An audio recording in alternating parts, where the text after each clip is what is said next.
What we know happened on Marilyn Monroe's last night. Some of this is certain, and some merely backed by the weight of evidence. From all that is known, here now is what happened to Marilyn Monroe on her last day on Earth, August 4th, 1962. As the day starts, Mrs. Murray and Pat Newcomb, Marilyn's personal press agent, are at the house. Marilyn is moody, terribly upset over her failed relationship with Bobby Kennedy. She's determined to confront him one last time. 4 p.m. Marilyn's increasingly hysterical demands to see Bobby Kennedy draw him with another man to her Brentwood bungalow. The wiretappers outside hear them fight, RFK growing more and more angry, while Marilyn demands to know about broken promises and the end of their affair. This is my life here. It's not a joke, Marilyn. Do you understand me? 4:30 p.m. RFK leaves, angry. Nothing has been resolved. Marilyn calls her psychiatrist, Dr. Greenson. She sounds drugged and dazed. I need you to come over. Bobby was here. Dr. Greenson rushes right over. He asks the press agent, Pat Newcomb, to leave. Pat Newcomb has never said if she was there during RFK's visit. Excuse me, doctor, I have an appointment. 7:15 p.m. After giving Marilyn a sedative, Dr. Greenson leaves. He hopes the drug will help Marilyn through the crisis. But just in case, Mrs. Murray remains behind to keep an eye on her. Meanwhile, Peter Lawford is calling to invite Marilyn to dinner and likely to keep tabs on the explosive situation. Bobby remains in another part of Los Angeles. Come on, honey. 8 p.m. Mrs. Murray retires to a bedroom and Marilyn remains in her bedroom with her phone. 8:30 p.m. Peter Lawford voices his concern for Marilyn to his agent. Milton Rudin, Marilyn's attorney, calls and speaks with Mrs. Murray, who assures him everything is fine. Marilyn continues telephoning friends. 10 p.m. Hello? Jeannie Carmen gets her third call of the day from Marilyn, asking her to come over. Carmen declines. 10:15 p.m. Bobby Kennedy makes a second visit, along with Peter Lawford. Bobby demanding to know where is it, desperately trying to find something, the diary, or tapes, or bucking devices. No! I'm not leaving without it. Tell me. No. The wiretappers hear Marilyn bumping into the furniture and stumbling. It also sounds like Marilyn is being subdued. 10:30 p.m. RFK leaves for the last time, and the mob killers make their move. As they enter the house, Marilyn is already in a haze from the sedatives she has been given. The killers have no trouble overpowering her and administering the lethal drug. Marilyn lapses into a terminal coma. 10:45 p.m.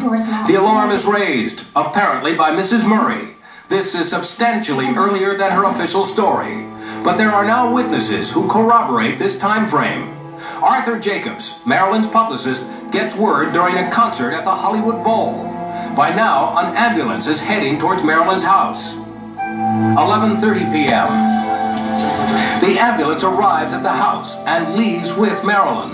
The new evidence says she dies in that ambulance. And in a panic, someone decides the ambulance should return Marilyn's body to her home.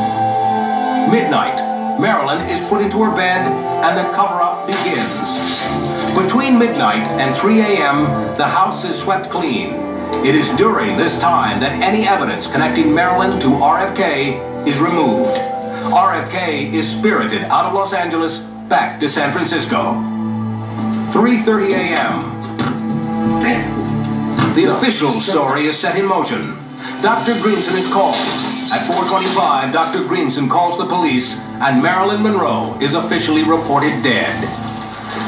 What happened here? 6:04 a.m. A dramatic and telling incident never revealed before now.